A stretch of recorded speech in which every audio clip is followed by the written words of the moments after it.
What's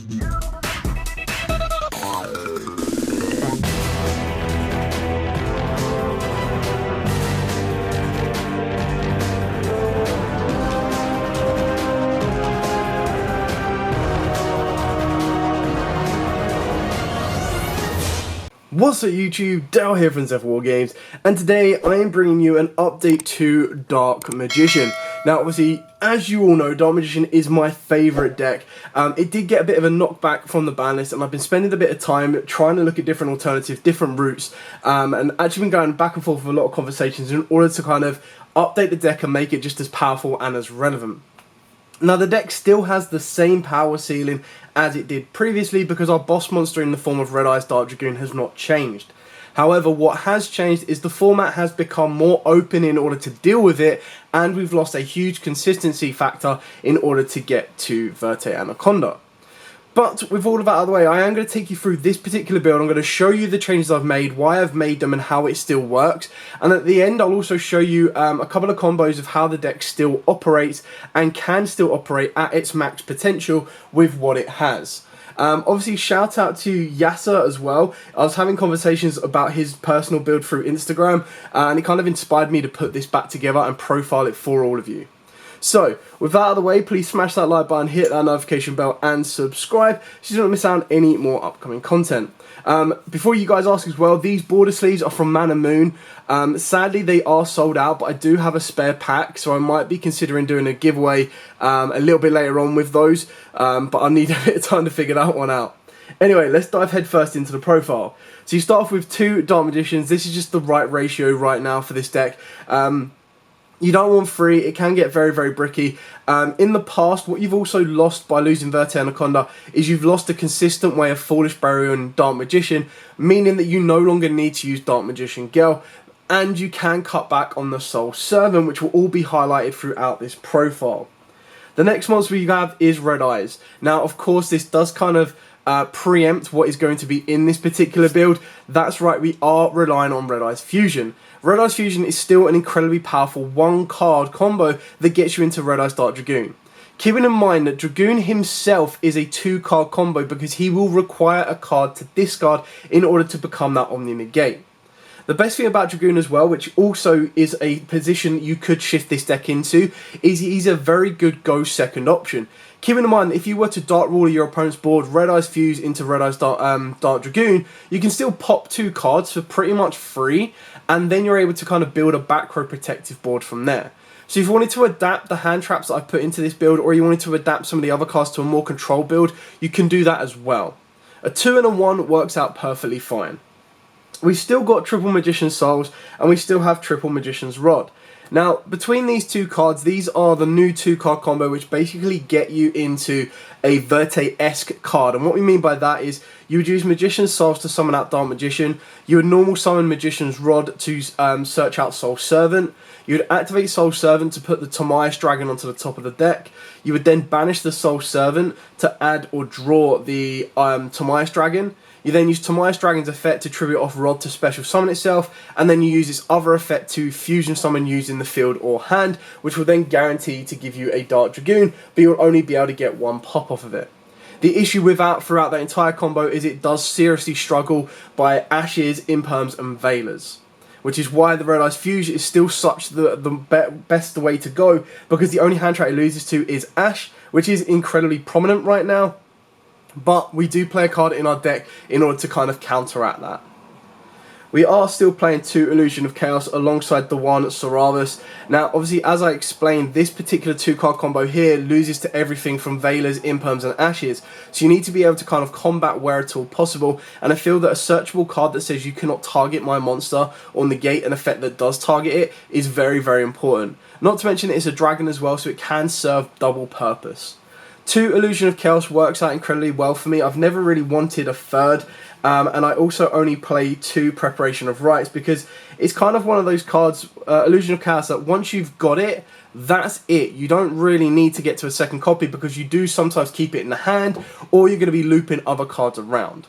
I have also highly considered putting back the True Name in the deck for the pure fact that, again, even under Red Eyes Fusion, keeping in mind that the biggest weakness of Red Eyes Fusion, once it successfully resolves or fails under Ash Blossom, is that you can't summon any more cards. Whereas Illusion of Chaos still allows you to stack your deck or search your deck for a monster. It still gives you the ability of using stuff like the Dear Servant as well, just to set up your Schism play. So you kind of want to be looking for cards that, you know, you don't want your Red Eyes Fusion to be stopped. You want it to be successfully resolved, and then you still want to be able to play cards after the fact.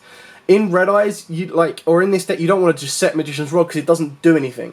You don't want to set Magician's Soul because, again, you're not really doing anything apart from putting like an additional attack target on the board. So the minimalization of just being able to deck fin everything with this, and the fact that it adds and doesn't draw, is incredibly important for cards later on in the deck. Finishing off the monsters, we've got the 1 Tomiasi United Dragon alongside double Ash Blossom and Joyous Spring. Now, obviously, these are going to be, spoiler, cross-out targets. Now, there are 2 main cross-out targets in the deck that are generic that float across all main decks right now, and that is, of course, going to be Ash Blossom and Forbidden Droplet. Should your opponent not send a spell with Forbidden Droplet because they feel, oh, okay, if I just send a monster, considering they can only send 1 card as well because you're only going to leave Dragoon on the board, they've ideally got to send a monster in order to stop it. That's where you can have a set cross out and go, okay, cool, flip cross out, get rid of your Droplet, and your Dragoon is still live and is still going to be an indestructible boss monster that's really going to cause a lot of issues. So, Crossout Designator serves double purpose in this.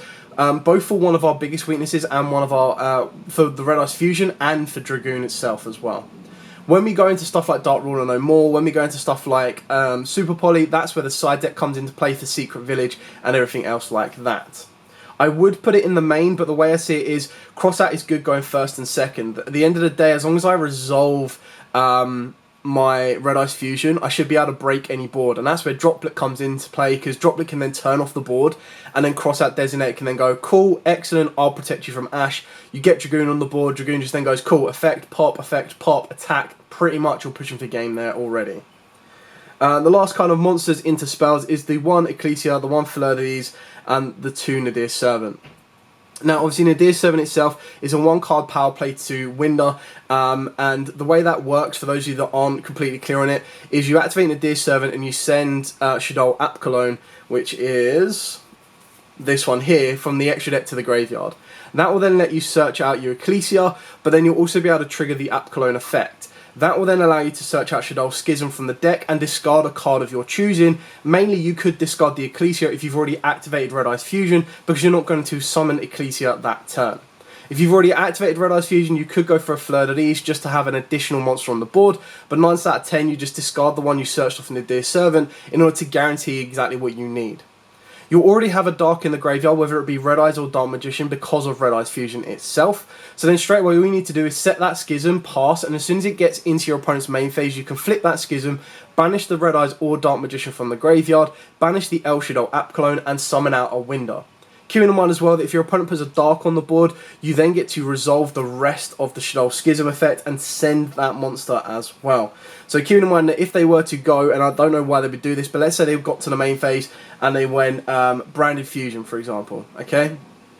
You can go, yeah, completely fine, let the Branded Fusion resolve, or you could flip the Schism. Now, if you flip the Schism, it will then force them to go into Lubellion, because they'll go for a light monster, but by flipping the Schism, the chain resolves backwards, Winder hits the board, then they would resolve the Lubellion, the Branded Fusion, summon out the Lubellion. Even if they have Super Poly or anything else from that point on, the Winder lock is already in place, so the Lubellion or the Albion effect will not be able to trigger. If they go for the Albion, because it is dark, you'll then be able to send it with the Schism, and they pretty much have nothing. Other than that, they're stuck with a Lubellion on the board that they would then need to put into attack mode in order to try and kill the Winder, and that's where other kind of cards like the Dragoon and everything else come in to protect it, in order to make sure that it can't just be run over nice and easily.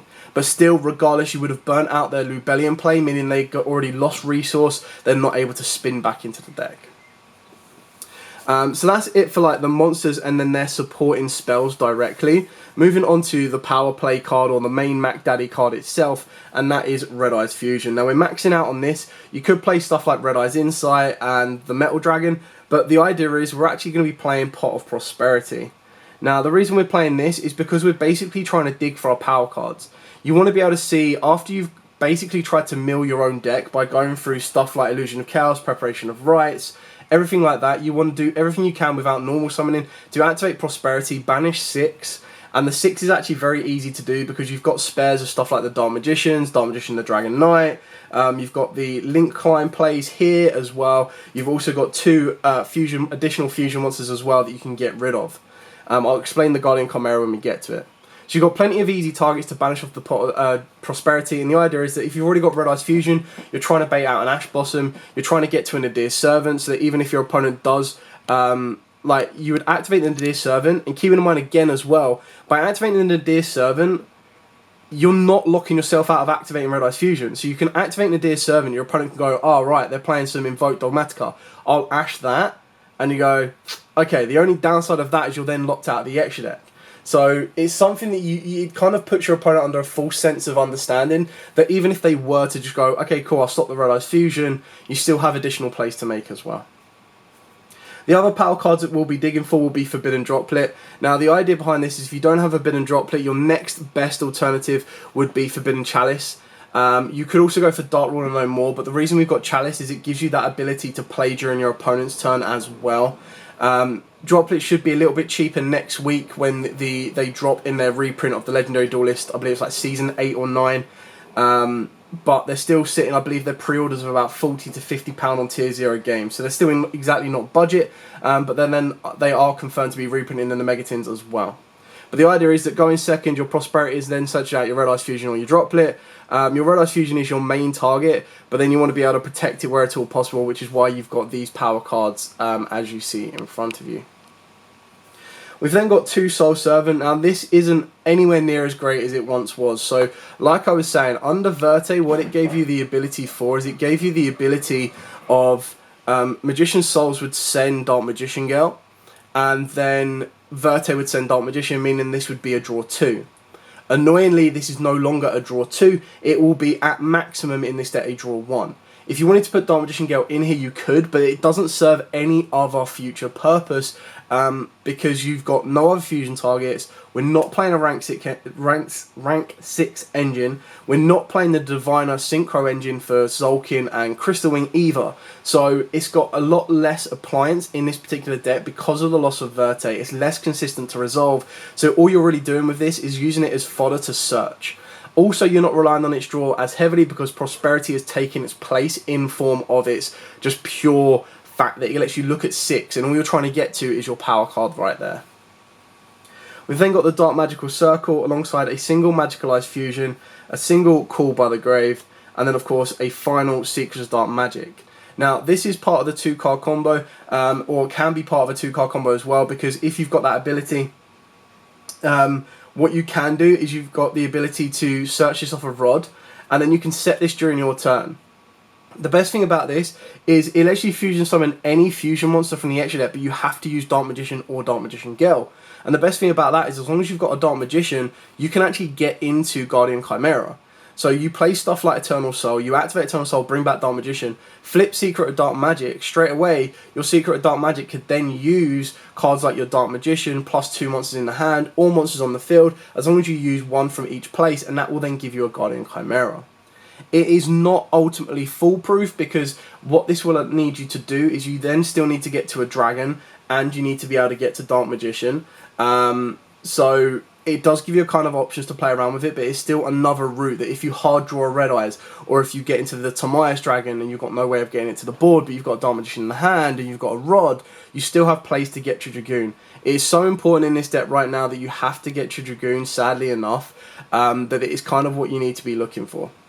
The last 2 cards in the deck will, of course, be Schism and Eternal Soul. Eternal Soul, loop your Dark Magician, trigger Circle minimum amount of times if you want to, but then Schism, of course, keep in mind that a lot of people will think that once this has been resolved once and summoned out a window, they're going to be like, oh, you're only playing 1 window. Well, actually, we're not. We're playing 2, because the idea is that once they clear the first window, they straight away put a Shadow in the graveyard for you. If they kill Schism and then put Window in the grave, you go, cool, I'll add the Schism back. And they might be like, alright, well, it's just going to be discard fodder or something. You go, no, I'm actually going to use it and make a second window. Because all you need then is have the window, the first window in the graveyard plus a second. So it's another way that if you wanted to, is you could link off the window plus another monster and go into Dark Charmer. And they'll be like, alright, cool, I haven't got to worry about Schism anymore. And you go, cool, build my board, Schism, bring out window, send a dark, push for game. So in this particular build, it's actually really cool and really important that you're playing 2 Winders, because people just won't expect it. I'm telling you, it did really well in a regional for me a while back, but it'll do just as well now. So moving on to the extra deck, double Red Eyes Dark Dragoon, pretty straightforward and simple on this one. This is your Mac Daddy boss monster. The first one will be coming 9 out of 10 off of Red Eyes Fusion. The second one can then come off of the 2-con combo with Rod and Souls, or it can come off of a Magical Eyes Fusion as well. We've then got the 1 Dark Magicians. Now again, this can also come off of the back of Secrets of Dark Magic. I believe it can also come off of the 2-card combo as well. I'm not too sure, because it means the Tamais Dragon doesn't have to use himself. He can use another spellcaster. So as long as you've got another spellcaster in the hand on the field, you can actually make the Dark Magicians. You've got Dark Magician, the Dragon Knight. So this will actually help protect your Schism and your Eternal Soul. But 9 out of 10 you'll go for Dragoon first, and then if you kept that Dragoon on the board, you'll go for this. But by this point, you should be pushing for game anyway. The Shadow monsters, of course, double Winder and the 1 Apcalone. Pretty straightforward and simple on all of those. And then for the Link Climb, yeah, we'll do the Link Climb first, and I'll talk about the other fusion monsters. So for the Link ones, we've got Link Spider, Umduct, Artemis the Magister's Moon Maiden, Dark the Dark Charmer, Selene, and then an Access Code. So I mean, pretty much the Dark Charmer into Selene into Access Code is pretty straightforward and simple on that one. That's just your route in. But the reason we've got Link Spider, Umduct, and Artemis is when you get into Selene, there are times when if you're like, right, okay, well, I actually need my Access Code to have another attribute. Keeping in mind, by the time you make him, you'll have at least a Dark and a Light. You can then turn your Dark Magician into an Umduct, or you can turn him into a Spider and add Wind and Earth to the ability, so you'll get 3 pops off of Access Code. On top of that as well, sometimes Dark Magician into an Umduct is actually quite important, because you could Eternal Soul during your opponent's turn, bring back Dark Magician, and then during your turn, turn that Dark Magician into an Umduct, activate Eternal Soul, bring that Dark Magician back, normal summon Rod, search out Secrets of Dark Magic, activate Secrets of Dark Magic to fuse Umduct plus Dark Magician to make your second Dragoon. So Umduct is more important than Link Spider, but the pair of them together, you've got the space to do it, you might as well use them. The last 2 is Elder Entity Unts and Guardian Chimera. Now, Elder Entity Unts is in here for the pure fact that sometimes if you've already opened up Schism, you can actually activate a Dear Servant to send the Tis, and it becomes a form of interruption. Guardian Chimera, again, as I mentioned throughout the video, the idea is that you summon this off of Secrets of Dark Magic. You don't have to use it if you don't have it. It's not an absolute mandatory card. It's just one of them ones where it's like, well, Secrets of Dark Magic, if I've already got Dragoon, or my opponent clears my Dragoon and I feel that a Guardian Chimera would actually be better for me, I can use that. I can replenish my hand, give me some draws that I might need, and I can destroy non-target 1, if not 2, cards on the field. So where Dragoon might be cool, Guardian Chimera could then be an alternative option. If I've already got a follow-up to make a second Dragoon and I've already used Dragoon's Negate, I could then of course use Dragoon plus Dark Magician plus another monster in my hand to make a Guardian Chimera, and I've already got the follow-up for the next turn to make a second Dragoon. So it's not the end of the world that way either.